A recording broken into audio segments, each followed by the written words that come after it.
আমাদের আইন কাউন্সিল অত্যাবশ্যক আমাদের জন্য, কারণ আইন কাউন্সিল না থাকায় আমরা বিভিন্ন জায়গায় হ্যারাসমেন্টের শিকার হচ্ছি।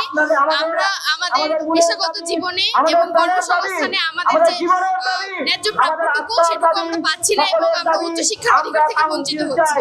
আর আমরা দেখা যাচ্ছে যে এমবিবিএস এর সমমান হয়েও আমরা কেন ডাক্তার লিখতে পারছি না।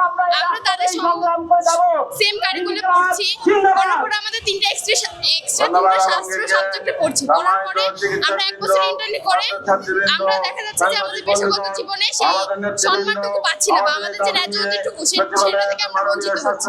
পরীক্ষায় অবতীর্ণ হওয়ার মধ্য দিয়ে মেডিকেল সিস্টেমে যে পদ্ধতি রয়েছে সেই পদ্ধতিতে বেসিক সাবজেক্ট পড়াশোনা চিকিৎসা শিক্ষায় তারা কোথাও স্বাধীনভাবে প্র্যাকটিস করতে পারে না, শুধুমাত্র একটি আইন কাউন্সিলের জন্য। আর এতদিন যাবৎ ডিজি থেকে যে রেজিস্ট্রেশন দেওয়া হতো এতেও অনেক গরিব বসে হতো, যার কারণে আমাদের বিভিন্ন সমস্যার সম্মুখীন হওয়া লাগতো। কিন্তু আমাদের আজকে এক দফায় এক দাবি, সেটা হচ্ছে আমাদের কাউন্সিলের মাধ্যমে একটি স্বাধীন চিকিৎসা ব্যবস্থা, স্বাধীন ইউনানি আয়ুর্বেদ চিকিৎসা ব্যবস্থা তৈরি হবে বলে আমরা আশা করি। যদি আমাদের এই দফা না মানা হয় তাহলে আমাদের পরবর্তীতে আরো দুর্বার আন্দোলন গড়ে তোলা হবে। আমাদের পিছপা হওয়ার সুযোগ নাই। আমরা 1 জুলাইতে পুরো বাংলাদেশ থেকে বৈষম্য দূর করেছি, স্বৈরাচারের পতন করেছি। আমরা আরেক জুলাই এসেছে আরো বড় বড় বৈষম্য দূর করার জন্য। আমরা চিকিৎসা জগতের এই বৈষম্য দূর করেই ছাড়বো, যেভাবে হোক ইনশাআল্লাহ।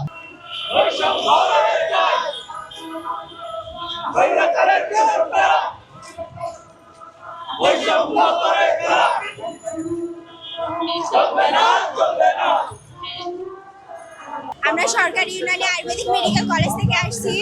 আমাদের দাবি একটাই, আমরা স্বতন্ত্র কাউন্সিল চাই। আমাদের কাউন্সিল না থাকার কারণে আমরা আমাদের পেশাগত, তারপরে ক্যারিয়ার এবং আমরা আমাদের চেম্বার দিয়ে প্রাইভেট প্র্যাকটিস করতে গেলেও আমরা বিভিন্ন হয়রানির শিকার হচ্ছি। আমাদের স্বতন্ত্র কাউন্সিল না থাকার কারণে নিজ নিজ জেলা উপজেলা স্বাস্থ্য কমপ্লেক্সে পিএসসির মাধ্যমে আমাদের যে নিয়োগটা সেই সুযোগ আমরা পাচ্ছি না। যদি আমাদের দাবি মানা না হয় তাহলে এখন তো আমরা শান্তিপূর্ণ মিছিল করছি, তখন আর শান্তিপূর্ণ থাকবে না।